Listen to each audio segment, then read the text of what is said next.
What's up, you nerds? Welcome to the Nerdifyed podcast. This is the Wilhelm Scream, and I am accompanied by One Cranberry Langers, ahoy.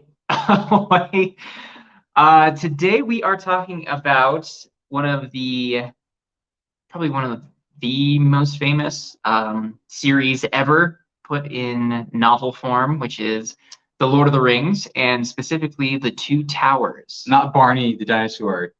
I was thinking Clifford the Big Red Dog, actually. Oh, in Paris? Very close. Oh. Very close. But we are talking about The Two Towers today.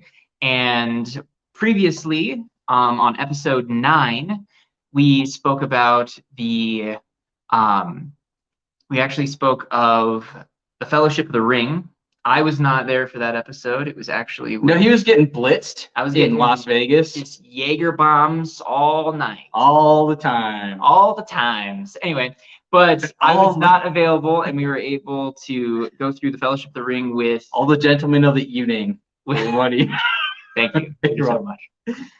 We were able to have that actually get broken down with Cranberry Langers and The Cape is a Lie. The Cape is a Lie is not able to attend tonight, so it is just going to be these two towers. Yes, these two towers of masculinity. Of virulence. Virility. Yes, yes. Two high towers of power and strength. All right. Speaking of, I wanted to actually give my brief thoughts on the Fellowship of the Ring, though. My experiences with Lord of the Rings has been kind of piecemeal, very truncated my whole life. I've been able to really enjoy it through my family and being able to hear you guys talk about it for years, how you guys had read all the books and I was kind of getting little pieces of it. I got to watch, that was actually one of the first PG-13 movies I ever watched, was The Fellowship of the Ring in theaters, and got to see this crazy, amazing universe. And then also... I didn't like the nudity. Yeah, it was weirdly graphic. Yeah, a lot the of... Uruk-hai just didn't wear anything on their chest. It's just... nothing to the imagination. Bare Uruk-hai nipples, and it was weird. It was okay. But I was also there for it. It was good. But I do remember that is also the first movie I ever saw where somebody got their head chopped off. It was an awesome moment. Yeah. It was great. That is a momentous occasion when you finally get to see that chop. That was one of the baddest scenes. That is a scene that everybody remembers. I mean, who's seen the movie, like stands out among so cinema. Good. Yes. Oh man, but I just want to see more head chopping. Yeah, it was. And if you watch the extended editions, which is now a mainstay for me and my family, we don't even touch the theatrical versions anymore. You just watch the extended editions, and I've really, really enjoyed that. That's now a yearly tradition for me, is to watch the entire series over the course of like 2 or 3 days, and so good.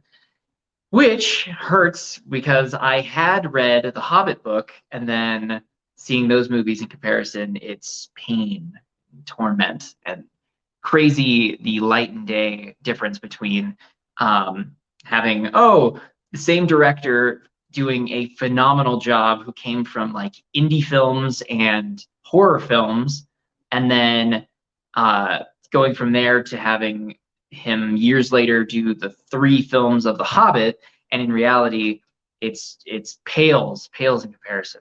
But my thoughts on the Fellowship of the Ring, I really enjoyed the book because I finally got to read it this year, and me too. It was fantastic, really well written. Feels more, I think, in tone with The Hobbit compared to how the films are. I think you get to see a lot more about the inner workings of each kingdom, which I think is really cool. You get to see how the Shire functions, the families, the lineage, and that kind of stuff. You get to see how Frodo and Sam's relationship is, that friendship that you get to really see, which is really cool. And then also you do see kind of a clear shroud of kind of like anxiety and distrust between all the different kingdoms, seeing how men interact, how dwarves interact, and then how you see how they view the elves and how the elves are kind of this ancient race that's kind of beloved by their Eru Iluvatar, the creator of the world. And it's like a wide known fact that this race is considered like the peak of creation.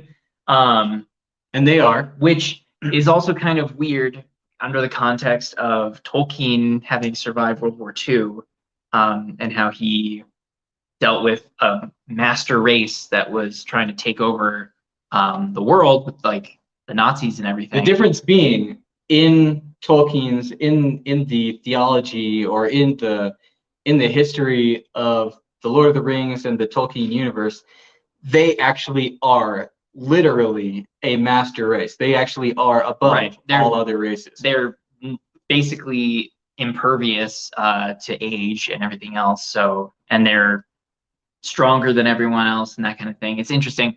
And you also kind of see like a connection almost to like a symbolism to Israel and that kind of stuff with the interaction between the God of Israel and his people and how they're considered beloved and that kind of stuff. Really, really cool similar connections that you can see literarily. Oh, you mean like they are the chosen race, and then you might have, so like Arabic, or you might have the children of Ishmael. Yeah. And how they weren't chosen, but they also play a large part, and the fact that there is some striving between the two, of the elves and the dwarves, or men, and that kind of stuff. Yeah. Less so with the men, though, I don't think. Yeah, but it's really, really cool, and I really, really enjoyed the Fellowship of the Ring. The book itself, I was surprised on how short it was, though. It's actually very, very quick. Yeah, it is very quick, because it's very much just like the beginning of the adventure. Yeah. Which I was surprised by. Now moving into it, the Two Towers, I found the Two Towers to be a very quick read. Like it's very, very fast paced, which is really cool. Oh, but at the same time, compared to the movies, which I had experienced, there's the placement of things is completely different. How it's paced out and parceled in how, you see Merry and Pippin interacting with the Ents and that kind of stuff, and then you see like the fight between Aragorn, Gimli, and Legolas with who they think to be Saruman, but then reveals himself to be Gandalf the White. And it's really, really cool also because they don't recognize him at first, and it's not like, he is an old man in a cloak, so it's harder to see, but they literally think he's a different person. And he is. Even after he reveals his face to them, they still are like, who is this guy? And then through talking with him, they go, oh, no, this is our friend Gandalf. He is and he isn't. And how I interpreted it as a child, when I originally read the Lord of the Rings, it would be like a Christian. In that someone who previously was a non-Christian, or they were an atheist or whatever, they were just not Christian, then they become a Christian, they become a new creation, and you still have aspects that are you, but then you also have a new aspect. You are a new you in your same skin suit. You still look the same, you still maybe have the same fondness for like anime, or you still have the same relatives and stuff, but you become a different version of you, even though you occupy the same space.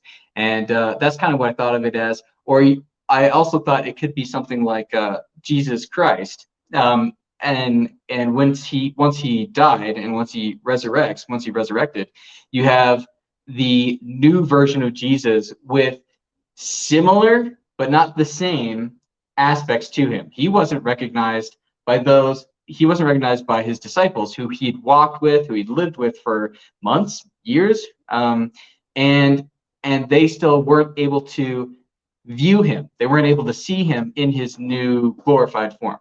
And so that's how I interpreted Gandalf, and that you have aspects that are the same, you have aspects that are different, and it's a new person, but it's still you. Yeah, because the way that they do it in the movie, it's more or less he's just an exact replica of Gandalf brought back. And then what's different is that he's kind of like finding his memories as he goes early on, and then eventually he's just back to being Gandalf, only superpowered beyond what he was before. Yeah, and you do see a stark difference in the character in the books between Gandalf and Grey. Well, it's still like we discussed, it's still him, but it's not the same.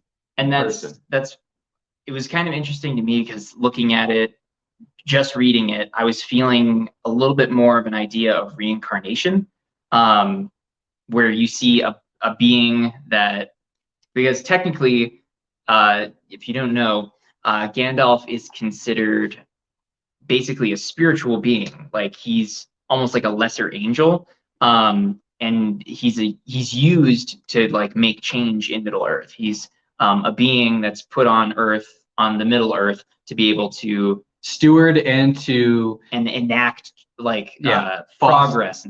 Foster the progress of the grand story, the grand song that is creation, which is really, really cool. But then also you see a higher level of authority of Gandalf in the books. That's like beyond just the idea of like title, because that's also something that you see a lot in the characters in the books, is that they all have high titles already before even the fellowship comes together. All of these characters are like, oh, I'm the heir of Elendil, and minus Frodo. Right. Well, yeah. Even Frodo in the Shire still has a position of like higher status. He's one of the I don't know. He's one of the not standouts.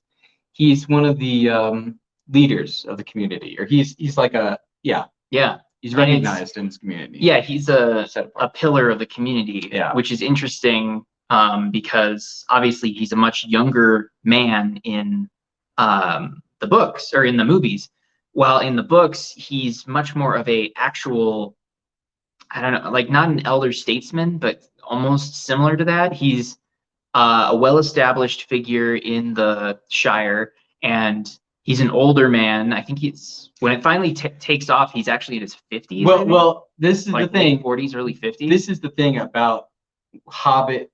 This is the thing about Hobbit biology. Hobbit, how they age. They do age at a slower rate than humans, or at least not the Numenorians. So like Aragorn. So they age at a slower rate, and so Bilbo at 80 was like, or Bilbo at like 100 would be around a human at 80 or so. Yeah. And Frodo at 50 would be more akin to Frodo at 30. Right. Which is how they show him in the movies, but in reality, in the books, the aspect of his biology, and you can tell by his demeanor and how he interacts with people in the books, that's definitely his, I don't know, almost like his spiritual age. And they definitely didn't portray, this is one of my issues with the movies, that they didn't portray Frodo. They didn't portray Frodo, Gandalf, Sauron, Gimli,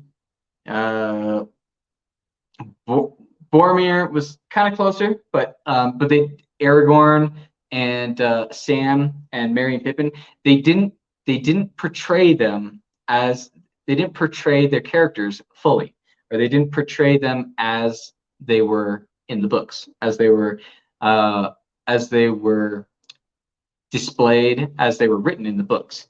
They were much more mature in the books and much more handy in the books than they showed in the they're much more considerate, like they're more thoughtful in the books than they are in the movies. I would agree with that. I would say, especially something that comes to mind that is an example of that is when Frodo and Sam have gone to Mordor. They go to the gates of Barad-dûr and stop and go, okay, well, we're going to go back. We'll go with Gollum, and he'll show us a different route to take instead. So they go with Gollum. They go onto the borders of Gondor, and on the borders of Gondor, they meet Faramir, and all the interactions with Faramir, the way that it's presented in the films, Faramir comes across as much more he comes across as more fragile as far as his demeanor and how like Weaker. yeah, well, weaker in spirit almost. Yeah. In the way that he deals with the ring's temptation, in the way that he talks about his interactions with his father, his interactions with his brother, how him and Boromir's relationship is, and that kind of thing, how he views his brother. He comes across way more mature in the book. Yeah. And way less fragile in comparison. How he deals with the actual loss of his brother is really interesting. He kind of keeps it kind of close to his vest and almost uses it as a tool because he's kind of questioning Frodo and Sam throughout the whole process. And he interrogates them. Yeah, he does like a blatant interrogation, and then he also kind of is just putting seeds of questioning throughout, which is one thing. Like, oh, do you actually know my brother? What are your thoughts on his passing? That kind of stuff, and it's really interesting. And they didn't. This is one of the things that was lost, and I feel this was one of the biggest issues for me in the movies, was that the lack of detail or delicacy, the lack of subtlety in the movies that are found in the. That subtlety is found in the books, but that lack of subtlety is present. There is no subtlety or very little subtlety in the movies, and that lack of it just eliminates large amounts of story, character building, and everything else. I get that they're trying to market this to a modern and general public, but the thing is, you lose the intelligence of characters because he was being sly in how he was performing an interrogation, how an interrogator in modern times, even in the 60s, 50s, when the Lord of the Rings was written, even at those times, this was the level of interrogation, the level of craftiness and attention to detail in what's spoken that was lost, and it was lost with Faramir. It was also lost with Frodo and with the other people. I wanted to say something real quick about Gandalf. Though that was one of my favorite scenes when they meet Gandalf again, Gimli, Legolas, and Aragorn. I loved that scene, and I thought it was them at their peak.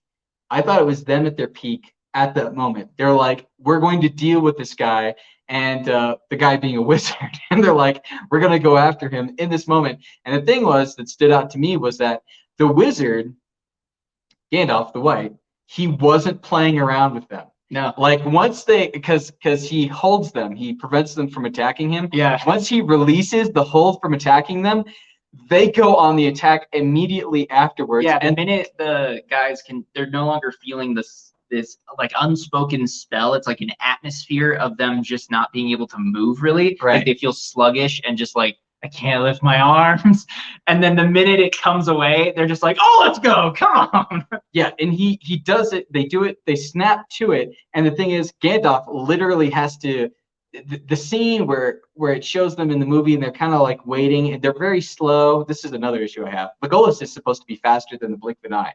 That's how fast his arrows are supposed to come out. Yeah. And Gimli is not very weak. I mean, he's like on top of things. He will tear you apart. He will cut you in half.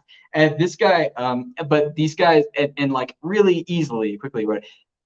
Gandalf went after these guys when they almost, because I'm guessing the implication, or what I took from it was, even though he's all powerful, probably wouldn't have hurt him too much.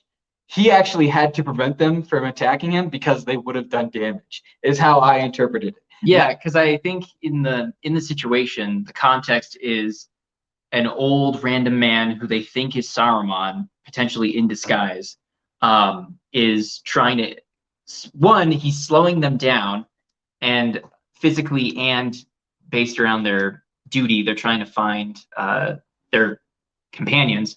And so as they're dealing with the situation, all of them are like, okay, so first of all, we know he's going to try and curse us or put a spell on us, so we need to be prepared for that. Second of all, we don't know the extent of his power, so we need to be very quick, very like in all together attacking him at once. And it's leave really cool. Not a second between him, or he'll have the chance to take us all out. And then at the same time, you then get to see the power of Gandalf not only because he's just like, oh, I'm going to stop them in a physical way, before they're even there, he's doing things to like slow them up, distract them, cause them to be able to not be able to be at their A game and to go, oh, before they had even spoken to him, they were already starting to feel slower. Like they felt like they were being delayed, both internally and externally. And so it's really interesting once finally it's just, oh, it's obvious. Gimli can't move his arms, and he's like, "What's going on? I hate this." Another thing is, it speaks to his power. In the movies, they show kind of, I would say, kind of gimmicks, a little bit more gimmicky in that instance. But in the book, it's like it showcases his power. It's a slight difference in how he attacks or how he stalls Gimli, Legolas, and Aragorn. But the thing is, it showcases this subtle but incredibly strong power, Yeah. which you never see prior to that in the Fellowship of the Ring or in The Hobbit. Yeah, and I think it's so exciting because you get to see not only who Gandalf the Grey was, who is much more of a average man who has magical abilities, but still has to go, oh, I will speak to the head of my council, or with Saruman the White or a Saruman of many colors, and being able to find out, like, you can see he's much more of a human character. Saruman the White at that time, that's what he was. In the Fellowship of the Ring, yes.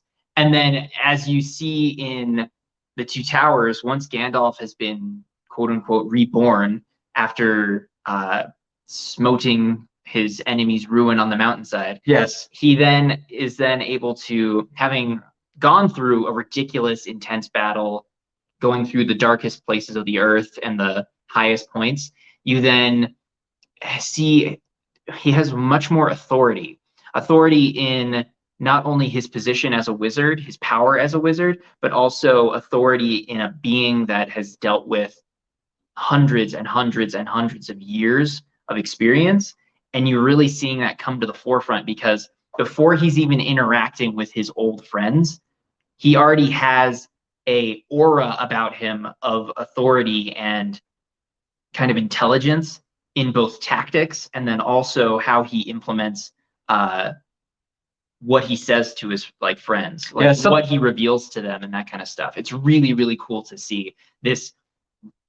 That's one thing that I keep on hearing is like, it just doesn't, the books or the movies don't compare to the books because of the level of detail. And I do agree, the level of detail is insane. Like every single thing in the books has a reason to be there. It's not either it's like even something as simple as like a random song is there to either inform you on what the characters are thinking based on what the lyrics are in the song and the timing of why they're using that song at that time in the book, or you have the idea of, the characters are speaking about this specific thing because they're omitting talking about something else on purpose.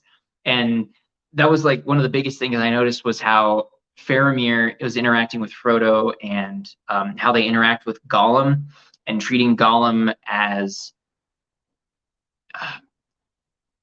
not necessarily treating him more hostile. They treat him more as an actual prisoner versus where in the movie, he's just like, he's captured briefly, reveals that, oh, I have the precious. His existence is a threat. His very existence is a threat. And Faramir has, this is another thing that they don't really show in the movies, and something I wanted them. He's from a line of humans that are more pure. They are from like the first humans. And so they're stronger. They have abilities that other humans don't have.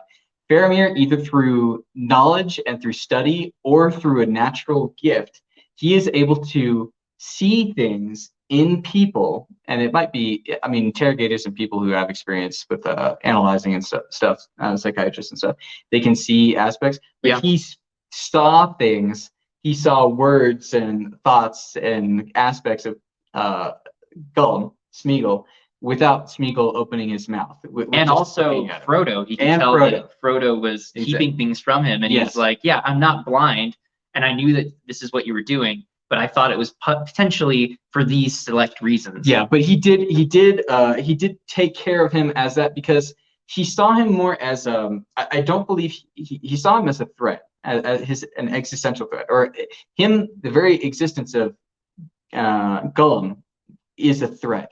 And I also believe he didn't see him as, I believe he didn't treat him as a human or as a sentient being so much as this is a thing. I saw it as him looking at Gollum as a representation of the evil that they had to face all the time. So Gollum was basically a symbol for the damage that Sauron inflicts on the world, and he was an example of it. And he was also spoiling something that was like the most precious to the Rangers. He was most precious to the Gondorians. This section, this area of the land, going to the rock and pool. Yeah, it was sacred. Yeah. It was a sacred area, sacred land, yeah. and secret. And he comes to the very secret, the very sacred place, and he spoils it. Yeah, him being there spoils it, and it's in his nature to destroy things and to be there. And you see that you can't let him. He couldn't be permitted to continue to do as he wishes, Gollum, because his very nature is to be destructive. It's opposed to what they value and to what they have, and so he can't permit it. And also, you do see Gollum is a lot smarter in the books than they show in the movies, or at least in the meeting between Faramir and the Gondorians and Gollum, you see the craftiness. Yeah, you do see them have more of an actual dialogue. It's not just Gollum whimpering to himself and then screaming, "Oh, they have my precious." Instead, you see how he's actually like speaking and what he says to the men, and lets them know like, "Oh, this is what I'm doing. This is why I'm doing it. Oh, I'm doing it to protect them. I want them to be safe." And then he goes, "Oh, you're taking," and then where you take Faramir catches like, "Oh, you're taking them to that pass, which has an unknown evil because nobody even knows why people go there and die." And so he's just like, "Nope, I'm calling you on your crap. Like, I know you're trying to hurt the hobbits, but at the same time, they're also." It never gets to the point where it's very blatant, and that's the thing about the movies is that there's so little time to really let these things breathe, these moments and these conversations breathe, that it's very simple in how they present it. It seems a lot more emotional, like emotional reasoning, and it also is like emotional logic and reasoning. But I think a lot of that is also because they have to encapsulate it so quickly. That's what I'm saying. A story or like a conversation that normally would have 30 minutes to talk about and go, "Oh, these are my reasons, this is what I think," and all the characters would get a moment. Instead, it's like, "No, we have to get to this now." But it makes them dumber in the process. Makes them seem dumber. It makes them seem dumber. It makes them dumber if you don't have the context, if you don't know why they're saying things, if you don't hear these other questions, you go, "You're coming to this conclusion without this information," and that's dumb if you don't have that information. Or at least makes them come across more emotional. Or emotional, I would say dumb. But then but the thing is, it's not. I get that you want to speed through it, but if you don't have those things, the value of the characters becomes lower. If you assume they're just basing mostly on emotional reasoning, or they're just inferring things from what people are saying, it starts to it doesn't make them as high. It doesn't make them as capable. It doesn't make them as intelligent and everything in my eyes. But see, different strokes, I guess. I think also it's almost the opposite when it comes to the character of Treebeard, because with him, you get to see him be this type of figure in the movies where he's, don't be hasty, da da da da da. Oh, we're gonna eventually. Oh, once you finally show me that the forests have been destroyed, now we're gonna march on Saruman and take down Isengard.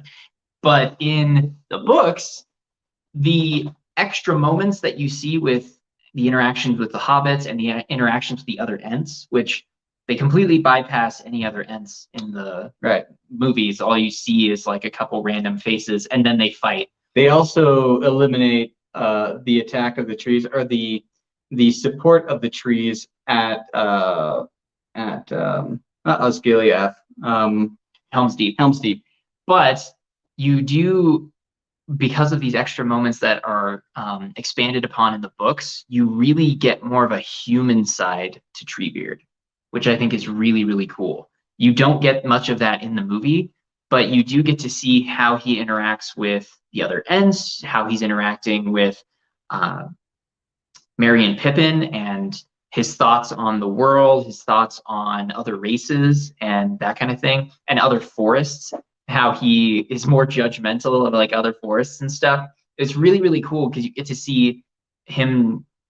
Every character in the books are much more fleshed out, but Treebeard in particular, he's not as much of a gimmicky character. He's more of a well-rounded actual person, yeah, which is really cool. And the other thing is, he was one of the characters I felt wasn't treated with respect. He was treated comedically, in my opinion, in the movie, or in the movies, and really he was about an equivalent to, or like a peer to Gandalf the White in the books. And the thing was, he wasn't a joke, and he actually did say things and did things. He was slower. He was literally slower than other people, but he was also smarter.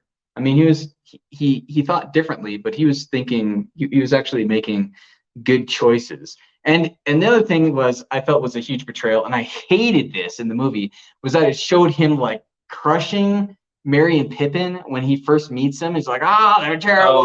Being angry. And it's like, that isn't the character at all. And he doesn't do that. And it's completely out of character. He's slow to reason things.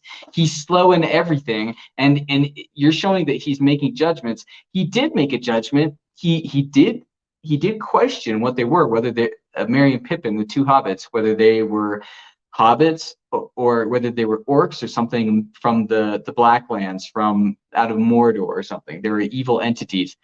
But he had suppositions. I mean, he had theories, but he didn't come to those immediately. And he gave chances. They weren't attacking him directly, and he didn't attack them directly. And I thought that was disrespectful of the character. And Treebeard was one of my favorite characters, by the way. Also, they got his voice wrong.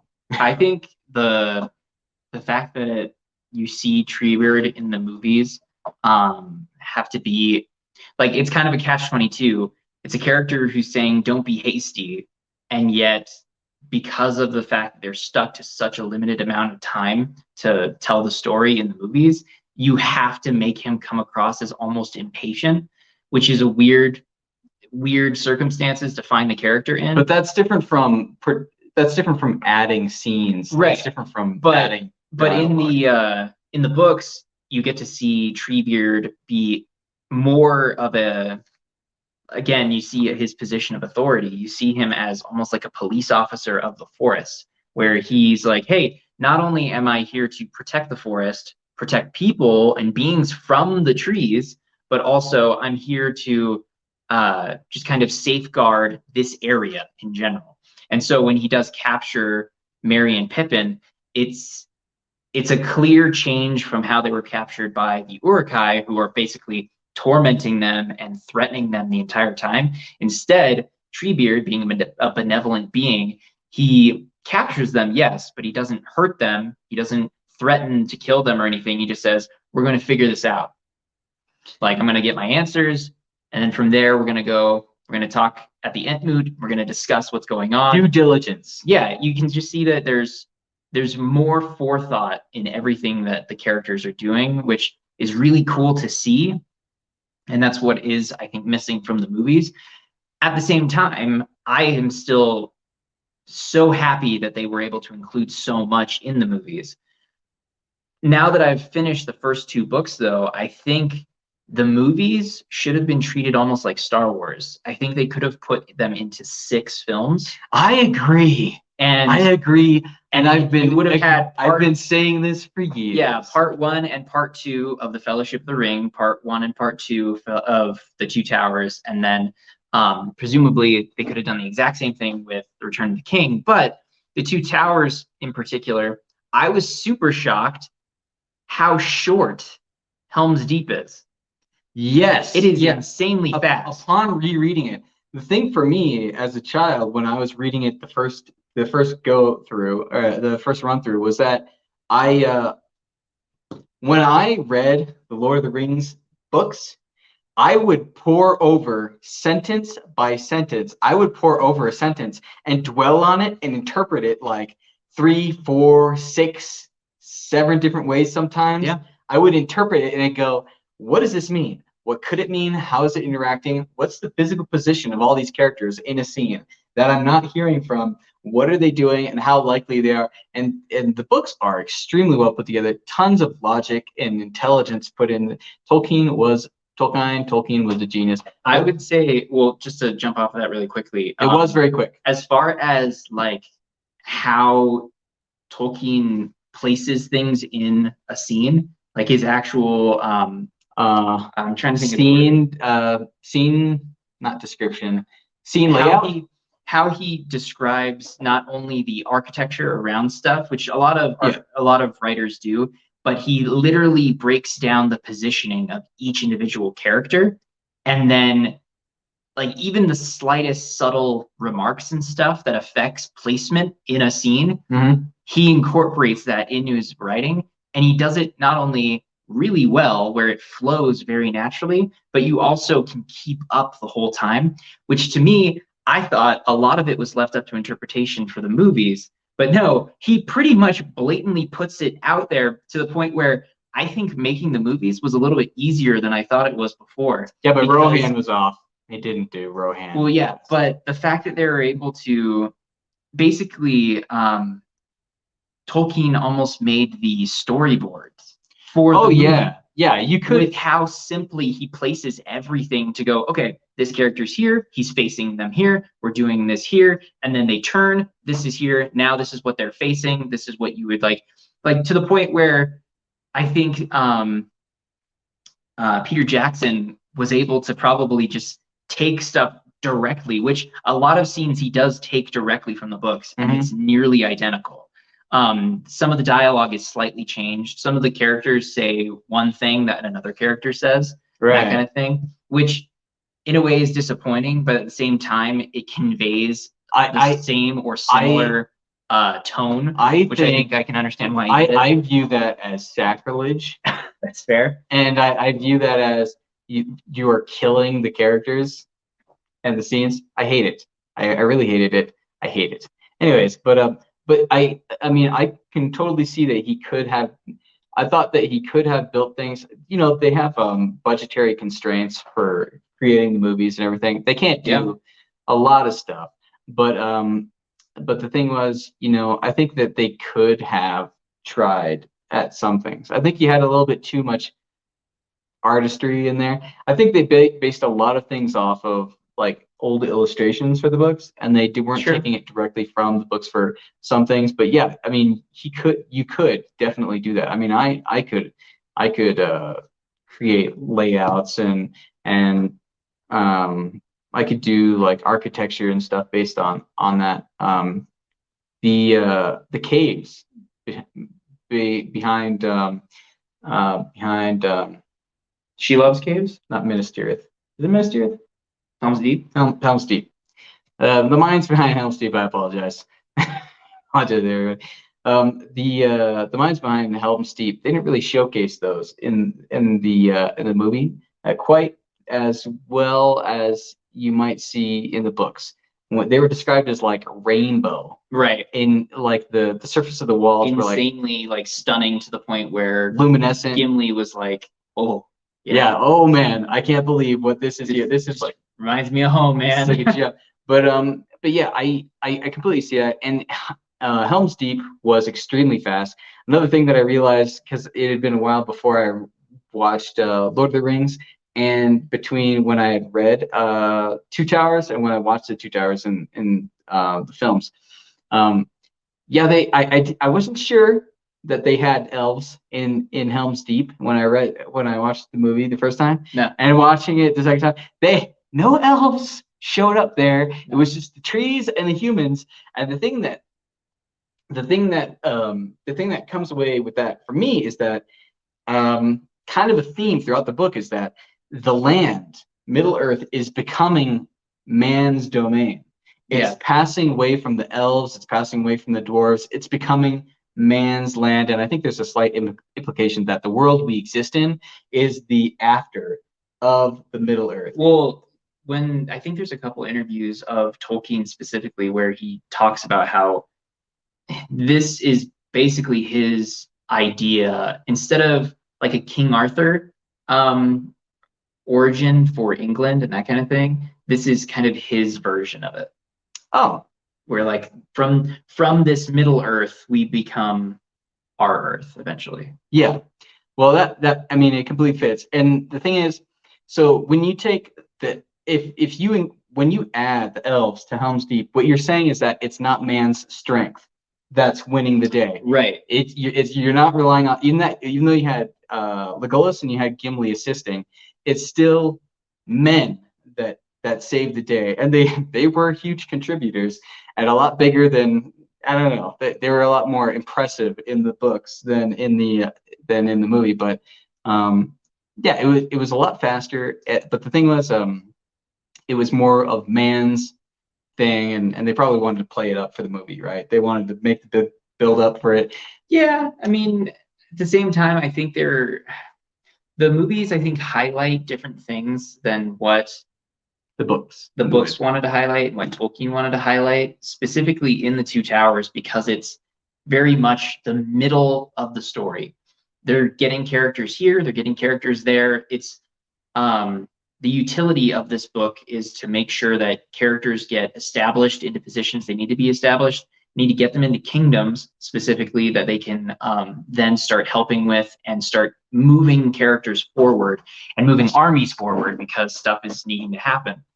And so Helm's Deep in the movies is considered this gigantic, massive battle. It was a giant battle, but they linger on the battle for so long, and that's the major chunk of the movie. Yeah, where you have honestly, it's more about Frodo and Sam in the Two Towers. Yes, how they're interacting, how they're dealing with at least half kingdoms that they're going to, how they're going from Gondor. They see Barad-dûr, they see the gates to Mordor, and then having their views and thoughts on the Easternlings and how they're coming in and Easterlings. Yeah, and how they're coming in and actually joining forces with Sauron. And it makes Sauron also, it makes it feel much more like its own actual kingdom instead of just like this evil land. It feels more like an actual place. Political. It's a political. An actual political entity. Yeah. And so seeing how there's a logic behind it, not just I hate everything and I want to destroy everything. Right. I'm going to actually create like a system. Yeah, instead of just Middle Earth, will eventually result in everything. Instead of just Middle Earth Satan, it's like, no, it's more like an evil dictator who still has interactions with other countries and stuff. Like say it was like Hitler interacting with like NATO or something, and how he's dealing with like, oh, I'm gonna contact this kingdom and tell you guys this thing, but also I have this thing in the background that I'm making and creating because I'm still preparing for war. I'm going to conquer you guys, but in the meantime, I'm still interacting with you and keeping up good relations. Right. And so it's really interesting because the other kingdoms, the Kingdom of Gondor, lands of men, the lands of Rohan, elves, and that kind of stuff, and how they are on the borders and are interacting with Mordor, they treat it as an actual place. Like they treat it as an actual kingdom and like a country in and of itself. Yeah. With almost like this quasi hatred / respect of what it is, which I found really interesting. From who? From like the humans and the lands of like elves and what they view Mordor as. They don't just view it as like, oh, it's basically hell on earth and we never go there, we never speak about it. Instead, it's more like, no, this is a kingdom that's being twisted and turned into something. Really? I picked it, I saw it as this is the cursed land, but it is where an enemy is. And it's not so much a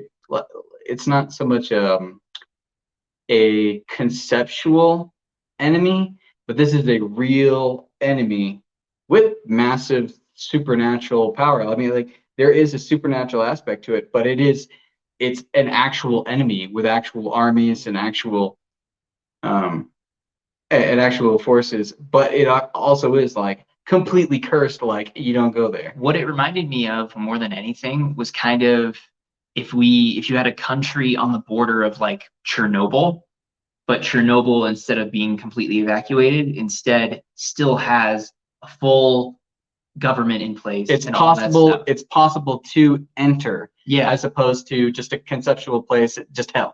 But Right. there's no getting Instead, there. it's an actual kingdom that has a functionality. They have a hierarchy and everything else. Yeah. Which is really interesting because how you view the Uruk-hai and the orcs in the movies, they're very much just this large rabble of evil guys that are being told. You never see them being told by stuff. You see like two people that actually lead the group in the entire span of all three films. You see like 3 or 4 Uruk-hai that actually are like, well, we are the leaders of this army and we're telling you guys this and dictating where to go based on what we've been told by our leaders.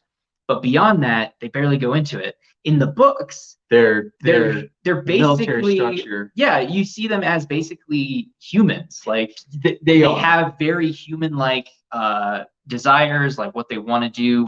That was another thing. They're actual characters. They're actually people. They are a people. Yeah, they're beings that actually have brains and minds and hearts and think about stuff. And they're like, one thing that really stood out to me that I was kind of surprised by throughout the first and the second book, a lot of times the orcs are just the enemies. They're the bad guys. You're dealing with them. And then when you have Sam finally find Frodo getting taken out by Shelob, thinks he's dead, he takes the ring, and then he's listening in on orcs as they're going back to the tower. Yeah. And Mugluck in.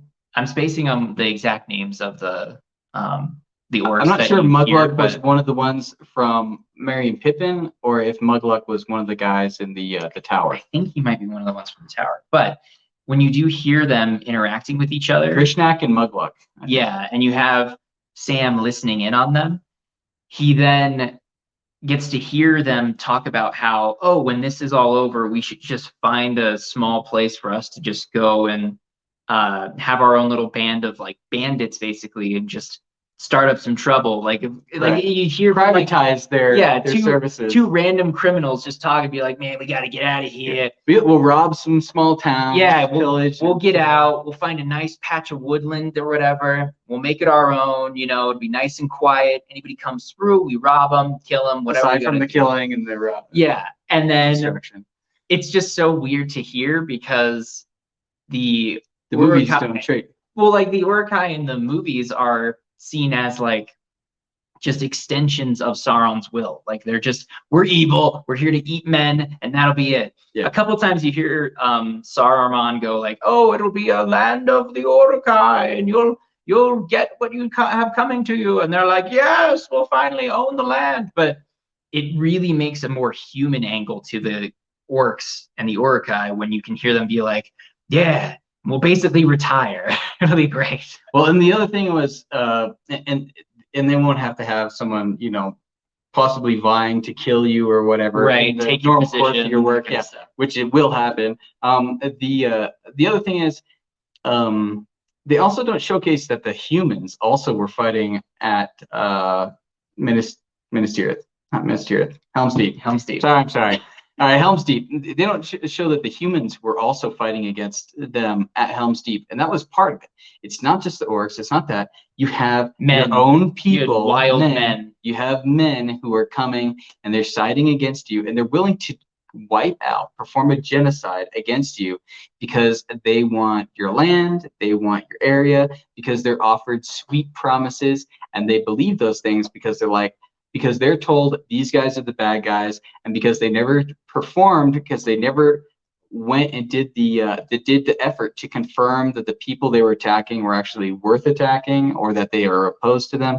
They took the word of a honey lit liar deceiver I mean, in Saruman, and they took it out. That's like a huge highlight in the book. They talk about just how good of a deceiver Saruman really is. He was, but the other thing was, see, my thinking was, you have the people who met with him. You have the people who met with Saruman, and you can go, okay, I give you a pass. But the thing is, you also have, this isn't just an isolated group going up and then hearing directly from Saruman. You would actually have civilians. You'd have people who live there, children, mothers, younger people Families. who can go to Rohan and just check. Just confirm before we go to war, I'm going to actually see you and see you face to face and see, are you actually this? And that's an indictment against those people. And it's a very common thing in our world. It's something that's taken from a world. You don't have to have it in a fantasy book to actually see this. And yeah, and the other thing was, so at Helm's Deep, you also miss the trees. And you miss the forest for the trees. Anyway, so you miss the trees and the fact that they played a huge part, and it's a uniting of what you see there is that you have the ancient, the extremely ancient, before humans existed, you have this race of beings that existed prior to then, which are assisting and cooperating with, they are lending a hand, they're lending an arm, or they're lending a limb to there you go, to the humans, and who are like Shadow, and we are like Shadow, and the fact that they're two different races which are cooperating, and there's an eternal aspect to it, and the fact that humans are so temporal, man is so temporal, and both are uniting against this evil, and they're willing to sacrifice and cooperate on this level. And yeah, the difference between them, you can have beings which are so different, which are trees, living trees or whatever, close to that, and actual living trees, and then you have the Ents, and you have the living trees, and then you also have that are willing to be your allies, and who don't even know you. They don't know you. They just know that you're their ally, right, and that you're cooperating against them. Cooperating against the enemy. Yeah, and then you have humans turning on you. You have the same people who look like you, and who should be for you.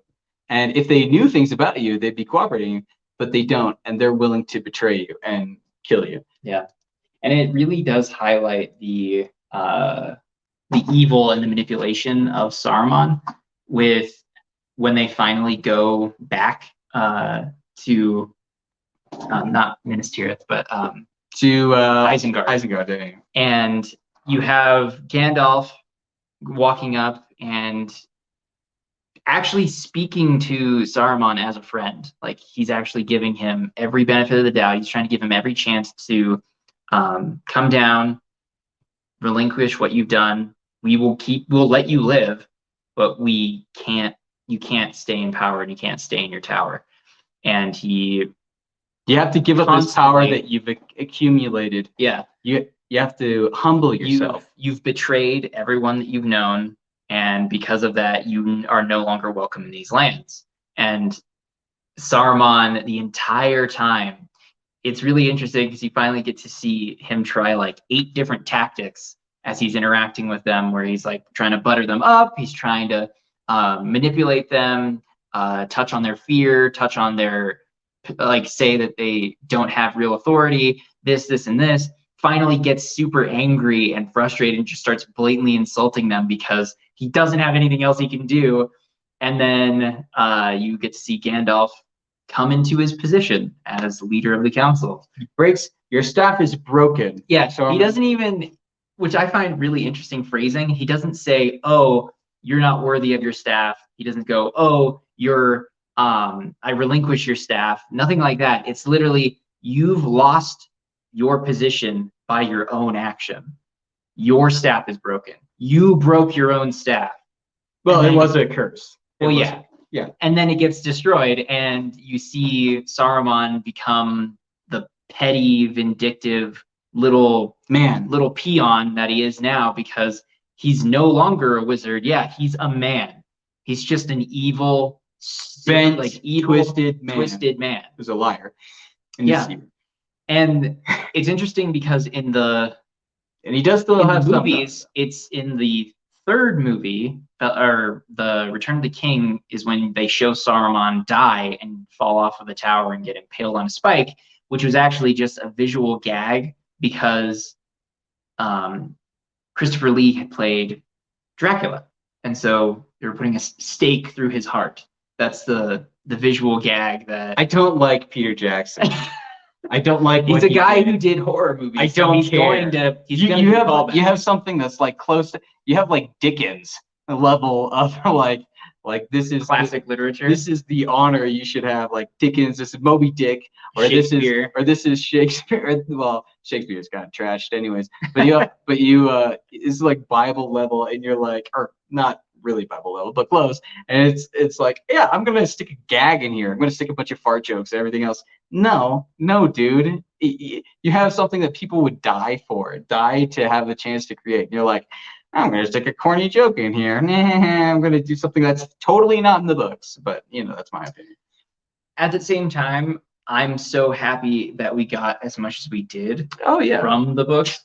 Well, I mean, think about it. Like, if you look at other people's interpretations of movies that have been taken from books, and they're trash. Like, they're literally paper thin. That it's barely in name only of what it is from the books. But then there's literal moments from these movies that actually encapsulate whole like chunks of the direct, like how word for word from the book. Well, beyond word for word, because it's also talking about the pacing, how he like zooms in on shots is nearly exactly from the books, how it should look in your mind's eye. Like, that's crazy. And the eye to detail as far as the gray cloaks and what they do, and the gifts given to the fellowship by the Lady Gladriel and all of that kind of stuff. Like, insane amount of detail that we could have not gotten. It could have been a generic fantasy film that was total trash that was just dumped out. But instead, he clearly has a love for the book. Something that I didn't like, which was something I wanted to see in the Two Towers, was one, I thought it was disrespectful to not show Shadowfax actually how Shadowfax was. Shadowfax was superhuman horse, supernatural, or superhuman, super. Yeah, it was. It is like Gandalf level or whatever in how it is in horse form. It describes how the land is literally, it feels like they aren't moving and the world is turning beneath their feet. Yeah. You can't see the feet moving of the horse. Okay, they don't show that. It shows like a kind of slow horse in the movies. That's not it. Legolas, he's supposed to be he's supposed to be putting arrows in his quiver, or taking arrows out of his quiver, putting it in the bow and firing it in less than a blink of an eye. He's supposed to be firing rapidly. They don't show that. Gandalf is supposed to have all this great power. No. And by the way, wizards are supposed to have curly, gigantic eyebrows. It says it in the book. That's it. The other thing was that curls up around the brim of his hat. It curls up around the brim of his hat. They did not show that, and I don't like that. The other thing was, what's it called? Although when he becomes Gandalf the White, I'm not sure if he still has that. It does not state that. Yeah. And so I'm left to wonder. But they still show it anyways. But the other thing is, this is one thing that I think that actually Tolkien either got wrong or he failed to describe something to my standard, in my opinion, because he describes Gollum as being white like a skeleton, and he also alternately describes him as being black, like black all over black. And which I think isn't necessarily a mistake. I think he might be two-toned. That's what I was thinking. Which is how they show it in the Rankin Bass films, or Rankin Bass film of, I think it's either Fellowship of the Ring or the Two Towers. But yeah, they have him be two different colors. That's what I figured. One on top and then one on bottom, like almost a lizard has two different I colors. agree, like a salamander, a lizard, which was very similar to what he acted like, how he was able to cling to rocks and everything and slip around. How his belly could be one color, and maybe like the bottoms of his legs, but then his arms and basically his head and back are all one color that could be black. Yeah, and so that's something that I felt was lacking. But if that's what he's going for, great. He was a little unclear, but Yeah. but yeah, and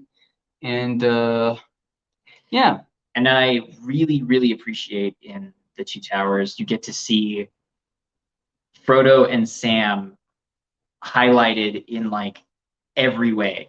Not only their friendship between each other, there's no moment where Sam goes, and Frodo goes, go back, I don't want you here. Blah, blah, blah, blah. They don't have any of that. They're literally bros the entire way. right. A little bit more than bros sometimes. Yeah, and it's crazy to me because you get to see this. It's almost like Sam is almost a servant of Frodo, Which is what he was described as, manservant. Yeah, which is interesting, but you also see like their blatant friendship and the fact that they're ride or die bros, which is cool. Yeah. And how they're interacting with everybody in the Fellowship, how they're interacting with the Men of Gondor and Gollum and everything else. You can just see there's so much more thought put behind everything that they do. Yeah. Which is really, really awesome to see, especially Frodo, who, even with this horrible affliction burden that he has, he's not lashing out at people like at all. I think you see like one moment of him being like testy, and that's it. And the rest of the time he's being like a really courteous, understanding gentleman who is struggling with this horrible affliction, basically like having a horrible, debilitating disease as he's getting closer and closer to Mordor, and this weight is increasing and increasing, and he's getting more and more tempted and corrupted of the ring, and also having been stabbed by one of the Morgul blades. And yet all of that encapsulated, he's still an awesome character, like a legitimate hero who's still doing what he knows is right throughout the entire process. He's also sly, which they also he's don't really show. intelligent, which is really cool. He's sly, even though he's generous. This is one of the things that I loved about the character. He's sly, he's crafty, but he's also generous, merciful, and loving. And he's also just straightforward. He's blunt as well. Yeah. And that's something that I really valued. And they also plan really well. Their whole trip is planned, and the details and how they get there. There's no like guessing. And another thing that I had a problem with was how loud they were. The hobbits aren't loud. They're like not loud at all. Right. They're supposed to be nearly silent. Right. And there was another thing that I saw in the books, and I'm not sure. I wasn't completely satisfied that they really demonstrated it in the movies, but the actions, the prejudgment of Sam or the prejudgment of Frodo on Gollum, it may have been the thing that cursed Gollum to death. It may have been the thing that cursed Gollum to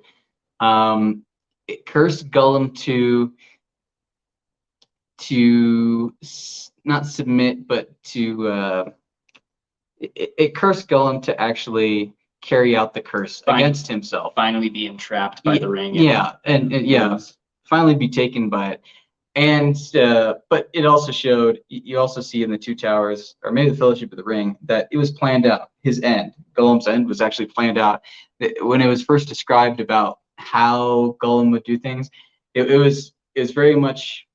There is prophecy. Yeah, it's interesting that there is prophecy in the books. Lord of the Rings. Yeah, and that was something that I because that doesn't really get addressed beyond Isildur's Isildur isn't really as much of a prophecy, but more just a natural lineage situation for the throne of Gondor to be reclaimed. But there's a lot of an prophecy. Actual prophecy in the books where they talk about the youngling and the halfling that will ultimately destroy Sauron or destroy the great evil or whatever. And it's just really interesting that he even incorporated that into the story. Yeah, there's tons of prophecy. There's a lot of prophecy which they don't show in the movie, which I thought was lacking. Something that I believe that either Peter Jackson was uncomfortable with, or he thought that societies in general wouldn't accept. But there is prophecy in there. It's a major part of the books in that they are carrying out a story which was written before they lived. They're carrying out a story which was written beforehand, which they were destined to perform, and it gives more weight to their actions, and it gives more tension when you're seeing them in situations like, are they going to carry out this thing? Is this going to lead them down a different path from the one that they were told was going to happen? And that was something that I really appreciated. Also, there's a spirituality aspect with the other characters as well. Gimli, Legolas, Sam, Frodo, Aragorn, obviously. But you have all these characters, and they have things that are not just summed up in their physicality and their physical characteristics. Yeah, no, there's other aspects and other attributes to them that is not seen based on who they are as a race, but who they are as a person, and their lineage. Immaterial. Yeah, and it's really, really cool to see something that I noticed too that I didn't register when I watched the movies. When you have Sam and Frodo fight Shelob, and I love the fact that Tolkien keeps it super close to his vest about the gift that Galadriel gives him, the Light of Elendil. And then when close to his vest. Yeah. But when he finally pulls it out, when you've gone through the books, it's barely spoken about. Like, it's kind of a throwaway line in the first book. And then all of a sudden it's like, oh, right, I have this. And then he takes it out, and it's insanely powerful. But the really cool thing is too, it's conveyed that it's magical not only in what it produces as far as light, but it also has basically an enchantment on it, because Frodo and Sam both use it, and they both are able to speak ancient Elvish. Yeah, while having no idea what they're saying, because they're like, this isn't my language, right? But they're practically speaking in tongues to amplify the abilities of this this Light of Elendil. They're speaking words which they are not consciously stating, and it's super cool in the moment, because Sam all of a sudden just starts speaking Elvish and is blasting this light out that is physically hurting Shelob. I don't know if you know this, but I believe Shelob is the direct descendant, the child of like the mother of all spiders. Yeah, Ungoliant. Yeah, and it is a spider that creates or weaves darkness, which her webs are literally darkness, and then Shelob's she's kind of an extension of it. Yeah, kind of, but a lesser. And the fact is, it's a light that is the equivalent of a star here, in opposition to a creature of darkness, something that weaves darkness. Shelob doesn't actually weave darkness, but you can't see the webbing at all in the darkness. It's like darkness. It's not. Kind of like shadow, I guess. And she lives in darkness. Like, it talked about how she had avoided light and day for so long that just being near this light was painful for her. Yeah, and the fact is, so they weren't consciously speaking it, and when they did speak, it would like when they were doing the enchantment, or when they were speaking the spell, it actually I think it was different for Sam and Frodo, if I recall correctly. Sam spoke, I think, referencing Galadriel's name specifically, and I do not believe. Yeah, I think he mentioned her by name. I don't believe that Frodo actually does, and Sam's the strength of the light from Sam's usage as opposed to Frodo's were different. It was a different level. And it talks about the elves being able to hear them when they actually say it. It talks about how it reaches out beyond what is in their normal circumstances, and the ancient elves hear them, and I think are also singing at the same time that's happening. I saw that it might be like a past thing, but it is connected to the moment that they're. But also, when you're dealing with elves, they are ancient beings, so some of them could blatantly be alive, like Galadriel. They are. They also occupy, I believe, a kind of. They're not. They don't occupy like a temporal, because they can be eternal beings. Yeah. I believe that they don't necessarily occupy time, kind of like we do. time like man or dwarves would interpret it. Yeah. They have that kind of it's kind of jumbled, I guess. Right. Kind of mixed in there, but it is a spiritual aspect. And yeah, and I really appreciated seeing Gollum going around and seeing that difference that the treatment makes and everything, and kind of wishing that Sam would go, I'm gonna give you a little more credit here. And in this moment, like when he's lying there, when Frodo was lying there and Gollum reached out and he just wanted to connect with an aspect of himself. He wanted to connect with that old precursor to hobbitness that he had, and his humanity, basically. Yeah, and he wanted to have that good, even though it shows in the book that he just sold them out to Shelob. Like right before, he's like, I don't want to. In that moment, he wasn't thinking of betraying these guys. In that moment, he was like, I want this. I want the good in life. And I just want a moment of relief from what my life and circumstances have been. It was one of the saddest parts of the book when I was reading it. And it was one of the things that I like dwelled on for a long time. Yeah. But having read now the first 2 books, I'm very excited for the Return of the King. Yeah, you should be. All the different things that are going to come to fruition in the book. Having watched the movies, I know how the story ends, but all the interesting changes and stuff that I'll be able to be a part of, it's going to be really cool. Especially, it's a different ending than the movies. So there you go. Yes, and I know that. So I'm very excited to see where that goes. Did you have any final thoughts on the Two Towers? I had a final question or two. Okay. Did you like the books better than the movies so far? Did you like Two Towers and Fellowship of the Ring? It's unfair because no, it's not. The movies are tiny, short films. Not unfair. Even in extended editions, they can't literally have everything. You have to answer. I will say this though. You have to answer if you're reading the books, better or worse. There are key aspects of the movies that I kind of like more. Ah, okay. Very, very specific parts that I kind of like more. But overall, the books are going to be better than the movies. Oh. Okay. That being said, though, they're going to be something that I absolutely love is listening to the music of the movies alongside the book. It is fantastic. It highlights so much, and to me, it brings you into the world even more than what Tolkien's writing does, because it just like surrounds you and takes you to a different location. Like the music, I think, amps everything up when it needs to be, and then also creates kind of an air of mystic, not even like mysticism, but just it completely transports you otherworldly, which is so nice. And I think that is one of the most underrated soundtracks. Would be the 3 films soundtracks, because they are fantastic. Really? Yeah. Underrated. Super underrated. Huh. They're that good. Like I would consider them in like the top music.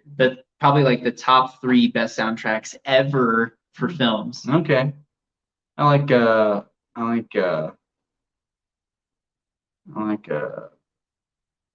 Jailhouse Rock. It's good. It's a lot better. I think that's one of the highlights of all cinema. Because I'm a huge John Williams fan. So like Star Wars soundtrack is also phenomenal and mind blowing. And I can literally recite music from it by just in my head. Yeah. But then you also have like this fantastic fantasy themes and everything that's so well done. And the music's so good. So I'm loving the Two Towers. I loved Fellowship of the Ring. Yeah. And I'm very excited to see what happens with the Return of the King. I am very excited. I love these characters. I love revisiting them in the books. I grew up with them. I modeled parts of my life on these characters in the in the books. Yeah. And I just wish they would have done the movies based off of the books. That would have been great. Oh, Yeah, it would be nice if they actually did some Lord of the Rings movies. But I heard they did some Rankin Bass ones. They're pretty good, pretty close. But other than that, I haven't heard it. Hey, but so yeah, it was really good. It was really good. But if we were able to combine the Rankin Bass movies with the Peter Jackson movies, I think you would actually have a near perfect version of the Lord of the Rings. someone brought up, yeah, I agree. Someone brought up, I actually really agree. Yeah, I wish they had. So someone brought up the fact that the first movie was kind of a test, and so they wanted to do Lord of the Rings. Peter Jackson wasn't a tried and tested like director, and so they didn't have as much of a budget, and they weren't given as much of a chance. They're like, we don't know if this is going to succeed as a series. And so that was the argument for why didn't they make like 6 movies as opposed to 3? Which But still does make sense. My opinion Money is talks. My opinion is they should have done it anyways. If you're gonna do an endeavor, like if you're gonna do let's see, if you're gonna do Pride and Prejudice, do Pride and Prejudice. If you're gonna do Lord of the Rings, do Lord of the Rings. Do it to the best of your ability. I mean, even Star Wars. Star Wars, yes. Star Wars only does the first 3.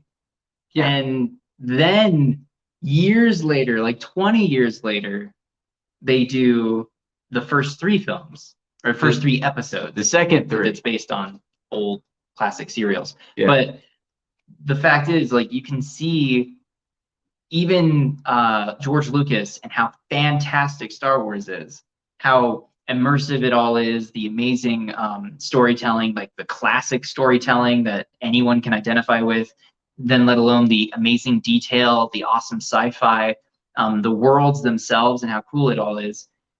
He had like a very modest budget, and then only after the success of Star Wars, he was able to go, oh, and Empire Strikes Back, and Return to the Jedi. Right. And then after the insane success of all of that, the creation of basically a completely new universe, then he's able to get his other 3. I personally don't mind sitting through a 6-hour movie. A 7-hour movie. Well, yeah, but you also know the way that's talking about filmmaking in general, and the idea of producing movies. You can't have people sitting in a theater for 6 hours. You can. Well, no, because now I'm missing out on money because I got to use those seats. And if nobody's using those seats for 3 times the length of a regular movie, I just lost out on twice the amount that I could. No, they all watch them simultaneously. They went back and forth to the other okay. to the other cinemas. Yeah. Perfect. They do that. They invite their friends who they weren't going to. In an ideal world, we would have gotten 6 movies. They buy extra tickets. It would have been insanely awesome. They buy movies. But also, I think, reminiscent of Pride and Prejudice, because it'd be a lot of talking, a lot of dialogue, a lot of interaction with the characters, not a ton of action. But I'm just gonna say characters are so rich, you wouldn't care. I'm just going to say it. Lord of the Rings was a ripoff of Pride and Prejudice. Okay? I think we all agree. We can all agree. It's the same thing. But yeah, it was really good. I love going through it again. And I'm also looking forward to the next one. I'm glad you're enjoying the books. Yeah, really good. And Wilhelm Scream. It's making me want to kind of reread The Hobbit too. Yeah. But I'm also excited because I'm going to be getting into a lot more classic books. Our next episode, though, is actually going to be on Cobra Kai, the Karate Kid show that's coming out still. We thought we were going to lose it. It was being produced on YouTube and now is been owned by Netflix, and they're keeping episodes coming out, so it's pretty awesome. And so we're going to be talking about that in the next episode. Hopefully the Cape of the Sly will be here. And yes, hopefully we can have the Cape of the Sly here and get his opinions, his thoughts. And thanks for stopping by on episode 10 of the Nerdifyed podcast. You just got nerdified. Yes. You got Nerdifyed. Like, subscribe, comment.